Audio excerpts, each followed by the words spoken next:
Hey everybody, this is Andrew from Crenshaw Central Gaming, and what I'm doing today is, as you see, there's a rare game in front of me. And this is from Rare Replay. It's a collection of 30 games for $30, all rare video games, and this is a game I've wanted to play for a long time.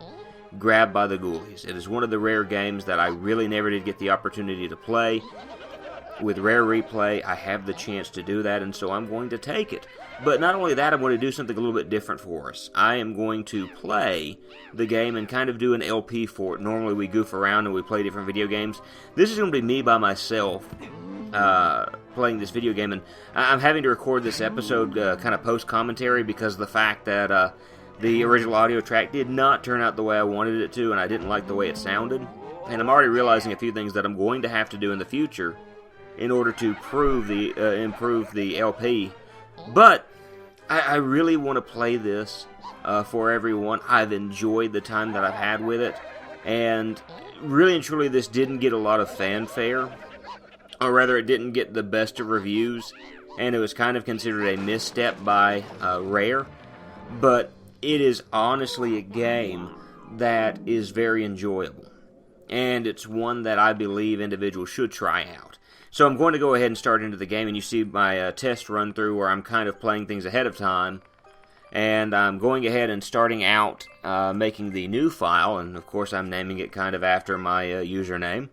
But we're going to go ahead and get into the game, and I like some of the general nuances of it. You know, we start out the game, and the cutscenes are kind of different from what you'd see in a lot of games. And I'm going to get to it eventually. I'm going to press the A button in just a moment, and we're actually going to get into it. But the main storyline here is the fact that, to start out, you and your girlfriend are wandering out in the woods, and you're hiking somewhere, and you make a wrong turn, and you end up in this haunted mansion. She gets kidnapped, and you have to save her. But this game it's very interesting, it's one that's enjoyable, and let's go ahead and get into the game, okay? And so here we are at the cutscene. It's coming nightfall. You see our main protagonist, Cooper, and right behind him is his girlfriend, Amber, and like the jerk that he is, she's having to carry everything. He's controlling the map, and like most men, he won't stop and ask for directions, so he's taking a wrong turn at Albuquerque. So he realizes that with the storm coming, they need to find shelter, and so this game starts out like a lot of horror movies have in the past. They see a spooky old house, and so the decision is made, hey, maybe we need to go in there, and of course this is by Amber. And Cooper reacts the way a lot of people would in this instance. Instead of saying, hey, that's a great idea, he goes, no, that's really dumb. We shouldn't do this. I mean, you look at that one main window, and it looks like a spooky face, and then we see our main villain here. And he's trying to fly around, and if you'll notice, he's wearing pajamas. I did not notice this at first, but I've kind of, a recent playthrough again, the dude is wearing pajamas.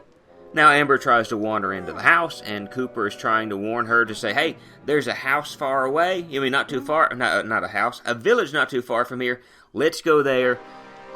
Let's protect ourselves. There's the pajamas. You can see Mumbo on there if you look very closely. And he comes up with the bright idea, hey, they want to make fun of me. They want to call this house full of creeps. I'm going to kidnap his girlfriend. And so the gargoyles that are at the entranceway grab Amber and take her away. And so, of course, there we see her being carried off. I like the fact that these cutscenes are set up kind of like a comic book would, and they tell you bye now, have a great day, come see us again. And so there's the beginning of our story. Amber has been kidnapped. She's taken into the house of our villain, and Cooper has to save her. And so he wanders from the front gate into the house, and not a whole lot to say here. I will say that when I looked at the main reviews of the game, it got kind of a mixed bag as far as reviews are concerned. Anywhere between like an 8 out of 10 to a 3.5 out of 5. So, 6.5 out of 10 is what GameSpot gave it. So we're looking at a mixture of, some high and some low reviews and some in between. Really and truly, this is not a bad game, and there was a time, I don't know if it's still that way, but the Rare creators actually considered making Grab by the Ghoulies 2. And it would have been more of an open world sandbox type game like Banjo-Kazooie or something of that nature in comparison to this one. But hey, it's one of those that, having played this one as much as I have, I would really consider it. I think it would be something that would be fun. But as we see, Cooper's wandered into the house. He's surrounded by a bunch of little monsters, which really and truly you see a whole bunch of them there. There won't be that many here in a moment. But these enemies really and truly are nothing to worry about. These little fellas are referred to as imps, and you see them dancing around Cooper. Cooper's freaking out, and we find the movement mechanics. Left thumbstick moves, the right thumbstick attacks. I move the thumbstick in the direction that I want to attack. I can attack behind me, I can attack in front of me, but it's easy enough, control scheme. I can use the left and right trigger in order to move the camera. Around the third video, I'm going to make reference to that again. But here we see the first enemy. They're imps. They're easy. They have very low HP, a couple of hits, and they're dead. And we also notice the fact that whenever they hit me, they take away 1 HP. So, I'm at 50 HP right now. Nothing really big to worry about. Nothing to freak out over. They're dead. And so now the butler, who was scared half to death a moment ago, comes out. Oh, actually, he doesn't come out first, I'm sorry. But he teaches us how to use weapons. All throughout the house, there are weapons scattered all over the place. And when you see a hand over an item, you can pick it up pressing A. And you can use the right thumbstick to, again, attack. More imps come out. That way we can get used to this new mechanic. And a question mark over the door, as we find out that many of these rooms are going to have challenges on them. This challenge is going to be one where I have the opportunity to attack these enemies, but I have to kill every creature in the room so I can move to the next one. But there's going to be a lot of challenges as time goes on. Many of them are going to become more complicated. Some of them are going to become very difficult. Crivens tells us, what I've already explained, to defeat all the enemies. And so let's get to it. So we have the chair in our hand. Whereas this chair is indestructible, the weapons later on are going to have somewhere between 1 to 3 hits before they break, something of that nature. So, not a huge thing, but Crivens comes out, and, he's old at this point, and he leaves the door open because we can continue our search for Amber at this point. Of course, he mentions his name for us. We're at Ghoul Haven Hall, and he is going to be our guide throughout this game. He's going to give us hints. He's going to tell us how we can get through certain areas. He's going to kind of be our guide, and he's also going to end up in certain areas before Cooper does. But really and truly, by the way, there's Cooper's name, Crivens could have saved us a whole lot of trouble, and we're going to see that as we go through this game, because Crivens kind of in a lot of more areas than we're in. And I guess maybe it's his duty to the house that keeps him from doing some of the things that he does. But he's going to give us a lot of help as time goes on in trying to finish what we're trying to go through. Now, I kind of paused the game there just so I can show off the map feature. And it shows where we are. We're in the grand hallway. We're going to look at the fact that we've killed 18 enemies. We haven't fainted once. We haven't freed anyone yet, which we won't be able to do that for a while. And we haven't found any of the rare tomes. Although we're going to find our first rare tome in just a moment. There it is out in the open on the stairs.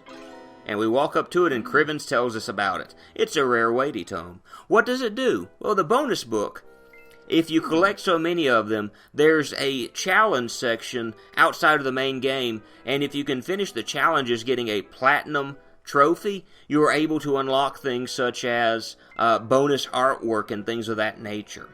And so that is there for the taking, and there's really nothing else to do in this room, and so we walk through the first door, and we find ourselves next at the Beginning of the game, Chapter 1, The Rescue. We are on our way to rescuing Amber, and we find, really and truly, the most aggravating room in this game. And there's Shrek, who scares us. Now, I decided not to press any buttons here just to show, but there are certain times in the game where we're going to be frightened by certain items, and if we don't hit the buttons in time, you'll notice I went from 50 health to 40 health. It's going to take away some of our energy. It's called a super scary shock. And so it's going to hurt us. But we're going to have 4 opportunities to do this here in this hallway. But you notice, you saw Banjo's head hanging on the wall as we were scared by whatever that was. The alien monster thingy. And if you look over, you can see a monster-fied version of Kazooie, as that bat ran right into the wall for some reason. But we look around, and the creature from the Black Lagoon is there, and whatever that is. And there's the Banjo head. We duck from the bats, and there's really not a lot to say at this moment. The next thing that's going to jump out at us is it going to be the moose? Is it going to be... No, it's the dragon head.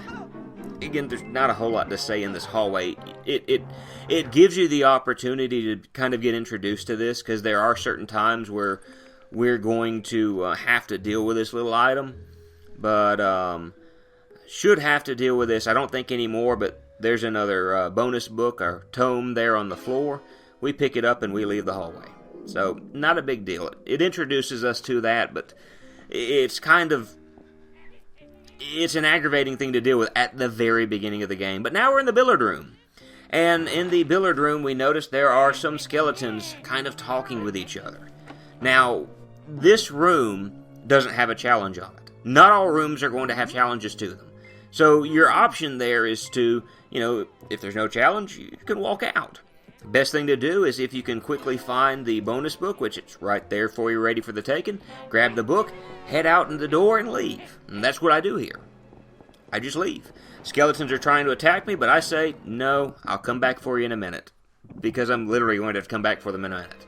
But we walk into the room where Amber is being held captive, and there we are with the comic book picture again. Cooper opens the door for us.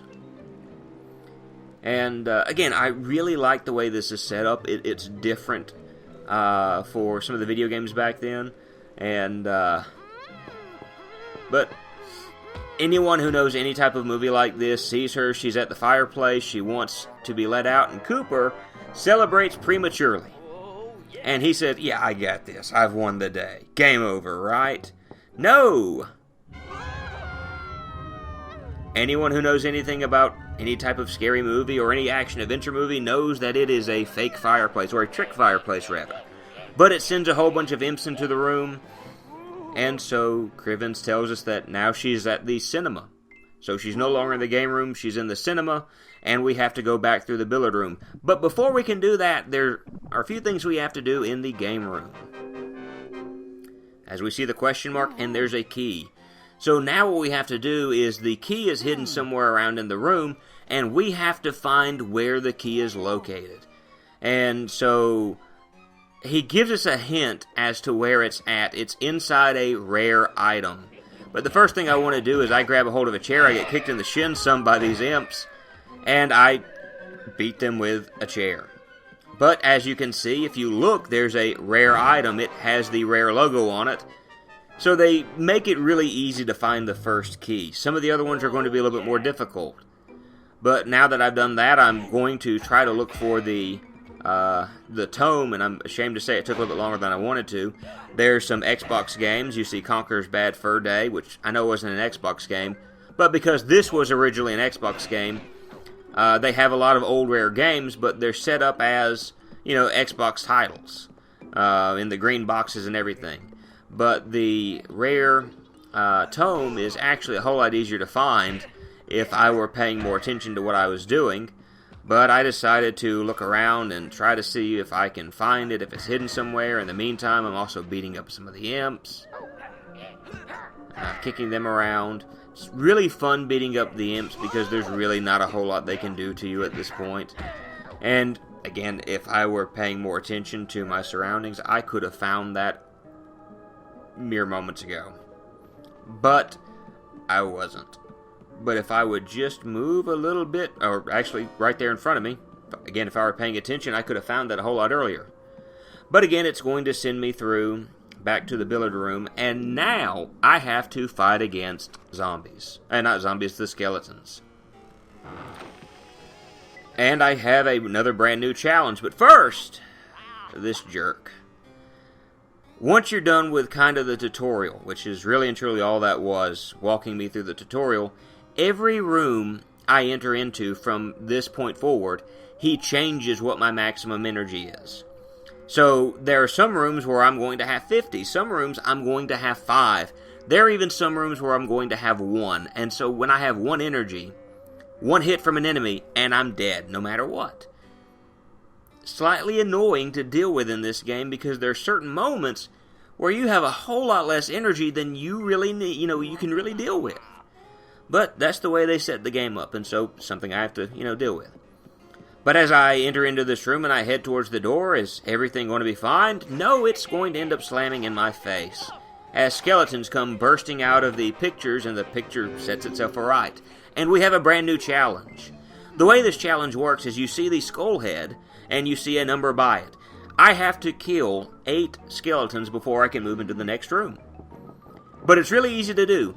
But before I do that, I notice there's the tome there in the corner of the room there, right by the door. And the skeletons are kind of slow there. And I've gotten 5, and so a bonus challenge is opened. We're not going to look at those quite yet. We might look at some more of them in the future, but all you got to do is grab the pool cue and just start waylaying skeletons. I keep wanting to call them zombies. But the skeletons are some of the more easy enemies to deal with in this game. Now, they can get you if there's a whole lot of them, but notice, now the pool table is opened up and there are hands on it. And I'm going to wait for the skeletons to get close, and I took almost all of them out. I was so disappointed in myself that there was one that was left over. But I killed the final final skeleton. I'll stop calling them zombies soon. I don't know why I'm taking the time to dust off my hands, and I move to the next room. But we're going to stop here, because we've gone about 15 or so minutes. We're at the 17-minute mark, and we're in the lower quarter. We see a soup can in front of us, but we're going to take more time to look at that soup can later as we head towards the cinema. But I hope you all will continue watching, and I hope you all have a great day, and we will talk at you later as we go through episode 2 and we go through the cinema. Later.